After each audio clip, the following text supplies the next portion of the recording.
है। एक बार महाराष्ट्र के जिला धुलिया में बाबा जय गुरुदेव जी महाराज के उत्तराधिकारी पूज्य महाराज जी, जिनकी दाढ़ी बाल काली है, ये सत्संग सुना रहे थे। एक 3.5 साल की बच्ची अपने माता पिता के साथ सत्संग में आई थी। वह बच्ची धीरे से उठकर मंच के पास में आ गई।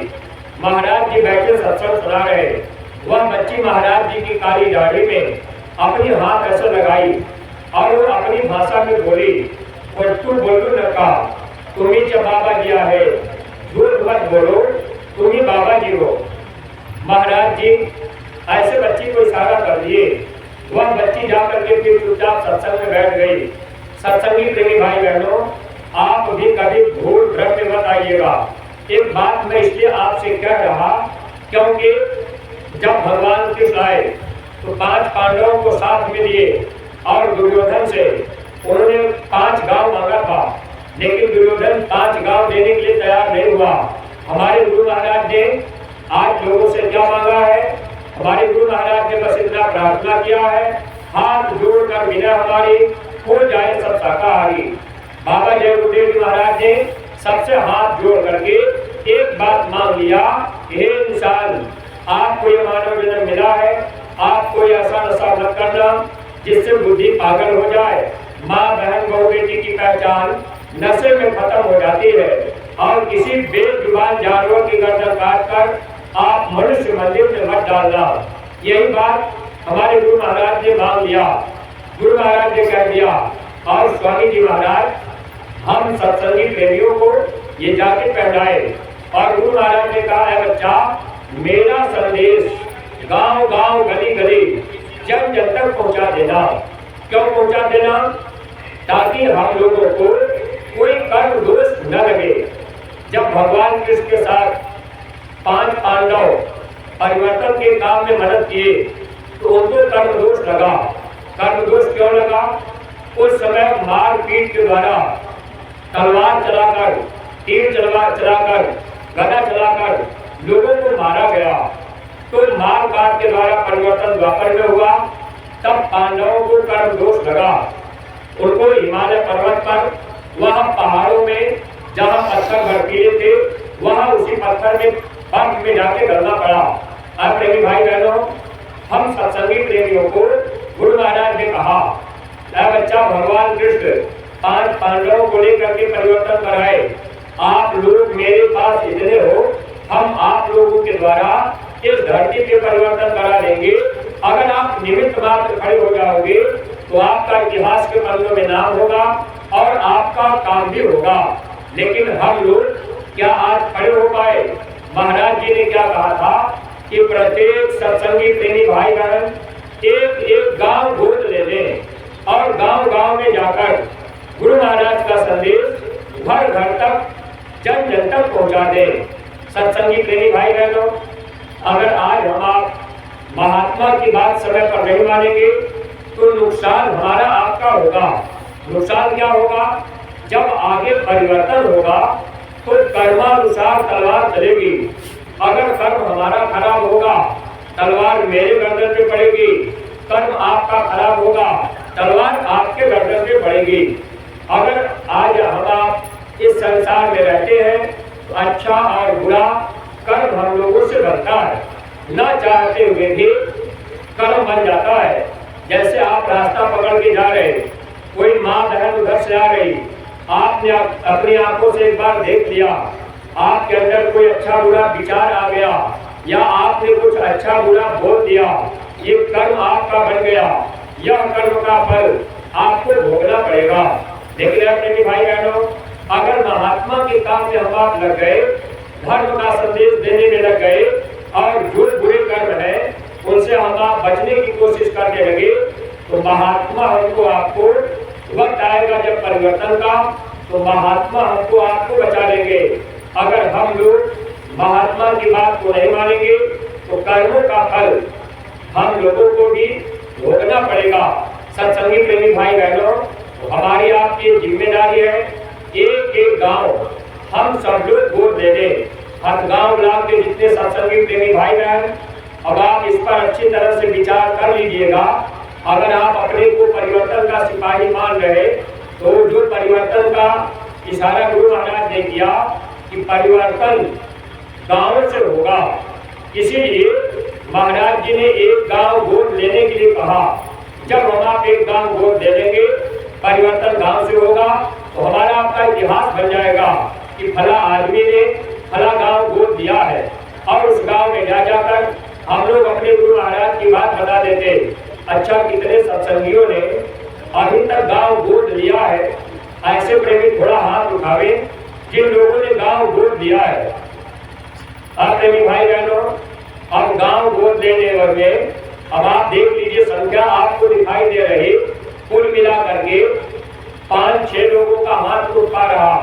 अब आप सत्संगी तो इतने लोग हैं, मथुरा आप लोग जा रहे, आप कह रहे हम गुरु महाराज को मान रहे, हम महाराज जी को मान रहे, तो आखिर आपने गांव गोद क्यों नहीं लिया?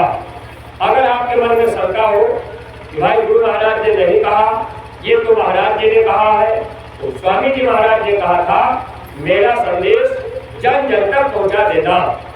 प्रेमी भाई बहनों, पूरे फतेहपुर में, पूरे जिले में अगर आपसे कह दिया जाए कि आप पूरे जिले में जाइए, हर गांव में जाइए, हर घर में जाइए, गुरु महाराज का संदेश सुना दीजिए, तो आपका ये 100 साल की उम्र ऐसे निकल जाएगी और पूरा संदेश हर आदमी के पास पूरे जिले में आप नहीं पहुंचा पाएंगे। तब महाराज जी ने दया कर दी, हम लोगों के लिए सरलता हो गई। एक सत्संगी एक गांव की जिम्मेदारी ले लें। बरेली के प्रेमी थे, पति पत्नी और उनके 2 बच्चे, परिवार में मात्र 4 लोग हैं, गांव में कोई सत्संगी नहीं है।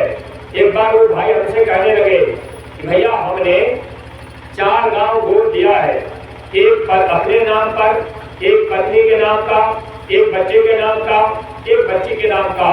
हमारे परिवार में 4 लोग, हमने 4 गांव गोद दिया है।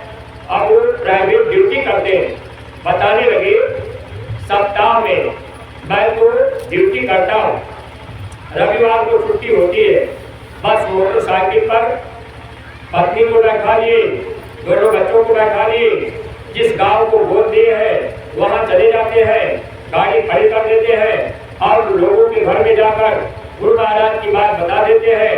2-4 घंटा प्रचार करके फिर हम लौट आते हैं। अपने भाई बहनों, इसी तरह के जीव इस परमार्थी राह पर सफलता पाते हैं। भक्ति में कभी नहीं देखा जाता कि कौन गुरु आदेश का पालन कर रहा, कौन नहीं कर रहा।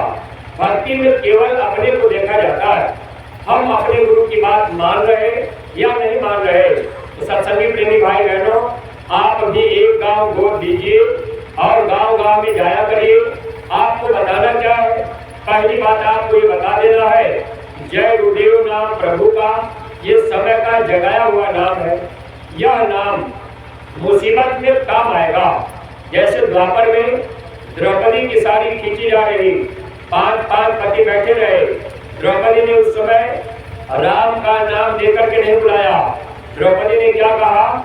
जब द्रौपदी की साड़ी दुशासन खींचने लगा, द्रौपदी एक हाथ से अपनी साड़ी को कस के पकड़ ली, एक हाथ ऊपर उठाई, भगवान कृष्ण को बुला रही। भगवान कृष्ण नहीं आए। कब तक नहीं आए थे? जब तक द्रौपदी अपने हाथ से साड़ी पकड़ी थी, तब तक भगवान कृष्ण नहीं आए। जब तक द्रौपदी को अपने पर का भरोसा रहा, तब तक भगवान ने मदद नहीं किया। जब द्रौपदी समझ गई कि आज भैया कन्हैया मेरी रक्षा नहीं करेंगे, तब उसने साड़ी छोड़ दी और दोनों हाथ ऊपर उठाई, रो करके बोली, द्वारिका नाथ मेरी लाज रखो। तब भगवान कृष्ण आए, साड़ी बढ़ती गई, दुशासन कीते कीते थक गया। सत्संगी प्रेमी भाई बहनों, गांव में हमको आपको ये बात बता देना है, भाई साहब जय गुरुदेव नाम भगवान का है। जब कभी मुसीबत आ जाए तो आप इस नाम को लीजिएगा, इससे आपकी रक्षा होगी, आपका बचाव होगा। बिल्कुल बज रहा दुनिया में सत्युग की आगवानी का, अब तो भरोसा करने लगे सब जय गुरुदेव की वाणी का। रुद्र रूप धारण कर शंकर अपना रूप दिखाएंगे, जो नहीं माने कहा संत का, उनको मजा चखाएंगे।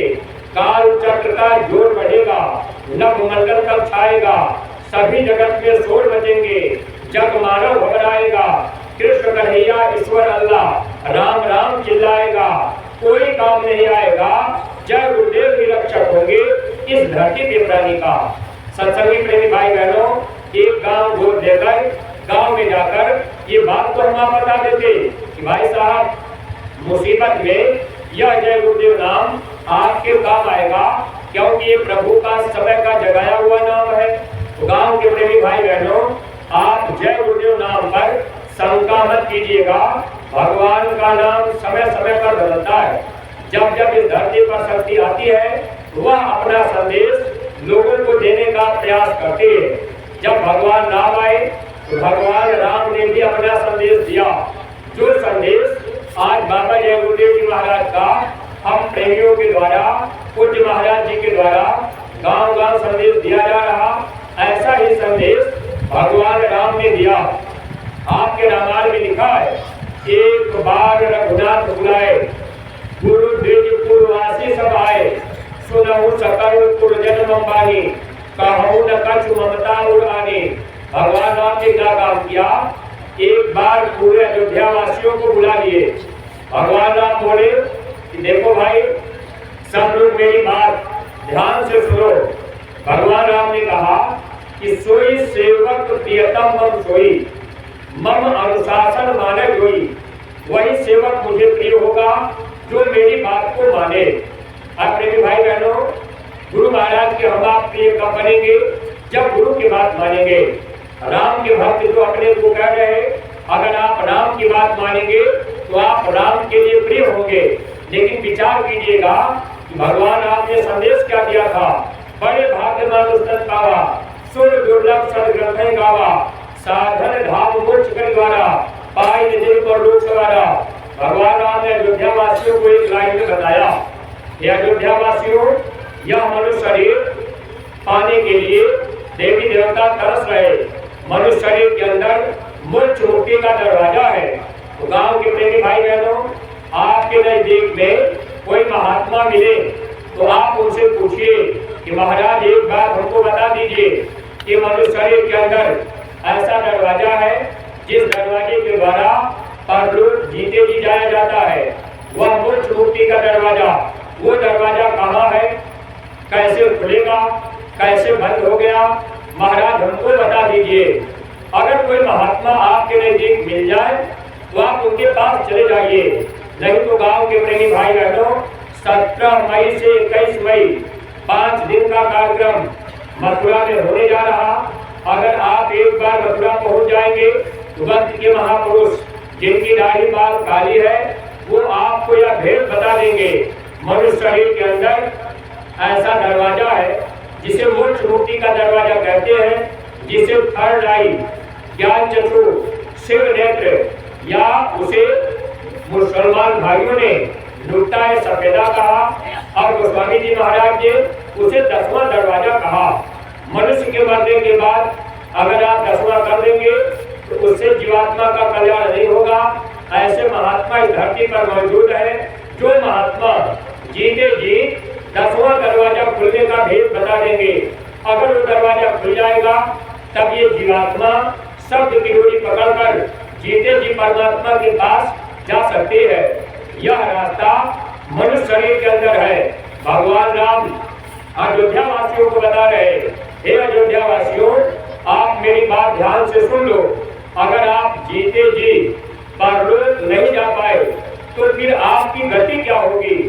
सो परत्र दुख पावहि, सिर धुनि धुनि पछताए, काल ही कर्म ही ईश्वर ही, मिथ्या दोष लगाए।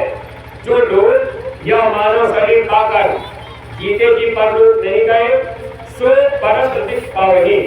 परत्र संस्कृत शब्द है। परत्र माने यहाँ और वहाँ, यानी लोक और परलोक दोनों में दुख पाएंगे। बाद में सिर पीट पीट करके पश्चाताप करेंगे। काल के ऊपर, कर्म के ऊपर, ईश्वर के ऊपर अगर आप दोष लगाएंगे तो ये आपका दोष मिथ्या माना जाएगा, भूखा माना जाएगा। अब प्रेमी भाई बहनों, बाबा जय गुरुदेव जी महाराज ऐसा आदेश हम सत्संगी प्रेमियों को क्यों दिए? एक एक गांव गोद दे देना, गांव गांव में जाना, प्रचार करना, गुरु महाराज का संदेश सुना देना, ताकि गांव का कोई आदमी ये न कहने पावे कि भाई हमको इस बात की जानकारी नहीं हुई। सत्संगी प्रेमी भाई बहनों, जब आप गांव गांव जाते, अपने गुरु महाराज की बात बताते, गांव का कोई आदमी कहता कि अच्छा भाई साहब